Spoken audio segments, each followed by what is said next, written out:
एक खूबसूरत प्रेम कहानी के बाद उन्होंने शादी कर ली और 2 हफ्ते बाद पति काम पर जाने के लिए उठा और अपना चेहरा धोने के लिए बाथरूम गया तो उसने आईने में देखा कि उसके चेहरे पर अलग अलग रंगों से कुछ शक्लें बनी हुई थीं। उसकी सीधी सादी बीवी बचकाना और मासूम दिल रखने वाली उसने सोते वक्त उसके चेहरे पर कुछ लिख दिया था। उसने इसे बड़े प्यार से अंजाम दिया था। वो उस पर हंसने के लिए तैयार थी। सुबह वह उसके पीछे दौड़ेगा, उसे पकड़कर उसके गले पर चुटकी लेगा, फिर उसे कसकर गले लगाएगा और उससे कहेगा कि वो उससे बहुत प्यार करता है। फिर वो दोनों पूरा दिन उसके चेहरे पर हंसेंगे। उस बेचारी मासूम बीवी ने पिछली रात ही ऐसा सपना देखा था, लेकिन उसके पति ने गुस्से में अपना मुंह धोया और फिर किचन में कॉफ़ी पीने के लिए चला गया। वह रोज़ सुबह पिया करता था। उसकी पत्नी आज कॉफ़ी बनाना भूल गई थी क्योंकि वो उससे थोड़ा झगड़ना चाहती थी और अपने पति से कुछ रोमांस की उम्मीदें, जो उसने हमेशा फिल्मों में और किताबों में पढ़ा था।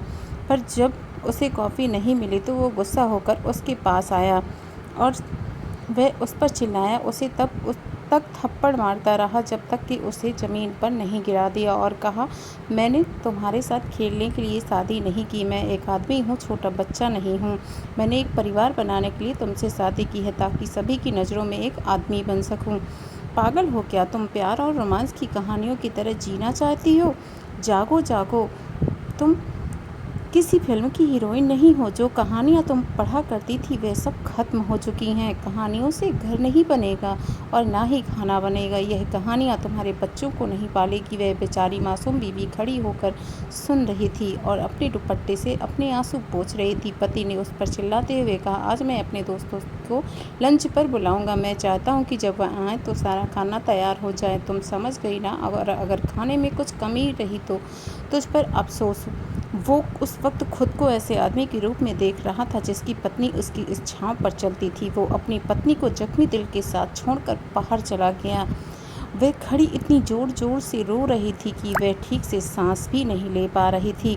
वह जल्दी से दोपहर का खाना तैयार करने लगी। उसकी आंखों में बराबर आंसू बहते जा रहे थे। पति उस दिन काम पर नहीं गया था, अपने दोस्त के घर चला गया। वो सोच रहा था कि जो उसने किया वो सही किया या गलत। वो अपने दोस्त से जाकर सब बताने लगा। वो अपने दोस्त से जाकर सब बताने तो लगा, पर वो दोस्त, आज मैंने अपनी बीवी को ये कहा, ऐसे डांटा, ऐसे मारा, लेकिन सौभाग्य से उसका दोस्त उसके जैसा नहीं था।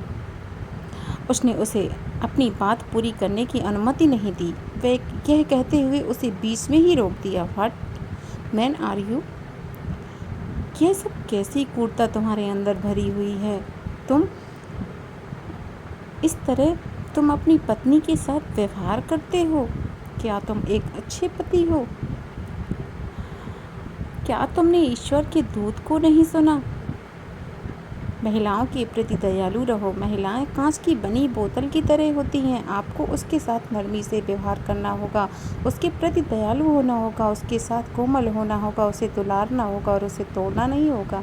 अरे यार, तुमने अभी कुछ समय पहले अपनी पत्नी से खाना पकाने और बच्चों की परवरिश के बारे में जो बताया था, वो सब मूल रूप से उसके साधारण कामों में से एक काम है जिसे वो रोज़ करती है। और तुम्हारा उसके साथ दयालु और स्नेही होने से तुम्हारे लिए उसका प्यार और जुनून बढ़ेगा। वो आपको बताए बिना घर के वो सारे काम करेगी जो तुम चाहते हो।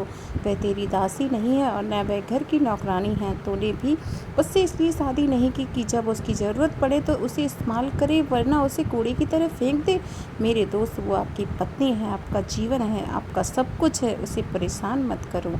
ईश्वर से माफ़ी मांगो और अपनी पत्नी के पास लौट जाओ। उसकी इज्जत करो, फिर भी उसको तकलीफ़ ना दो ना। पति दुखी हुआ, बहुत पछताया और अपने अंदर कमजोरी महसूस की। वो रो रहा था, अपने किए पर बहुत शर्मिंदा था। और फिर उसने अपनी पत्नी को यह बताने के लिए फ़ोन करने का फैसला किया कि उसने अपने दोस्तों के साथ दोपहर का लंच कैंसिल कर दिया और वो घर पर आ रहा है। वो उसके साथ बैठकर खाना खाएगा। वो उसे बहुत याद कर रहा है। फ़ोन की घंटी बजी, लेकिन उसने फ़ोन नहीं उठाया। उसने वापस कॉल किया, लेकिन किसी ने जवाब नहीं दिया। उसने कहा, कोई बात नहीं, शायद वह कामों में व्यस्त हो, इसलिए वह फ़ोन नहीं उठा सकी। वह घर लौटा, घंटी बजाई, लेकिन अंदर से कोई जवाब नहीं आया। उसने अपनी जेब में चाबी ढूंढी, लेकिन सुबह वह गुस्से में चाबी ले जाना भूल गया। उसने खुद से सवाल किया, वो क्या कर रही होगी? उसने फिर से घर की घंटी बजाई, लेकिन किसी ने जवाब नहीं दिया। और अचानक उसका फ़ोन बजने लगा। फ़ोन करने वाला उसका साला था। उसने बताया, कि बहन ने मुझे फ़ोन करके बताया, भाई मैं ठीक नहीं हूँ, मेरी तबीयत बहुत ख़राब हो रही है, मुझे अस्पताल लेकर चलो।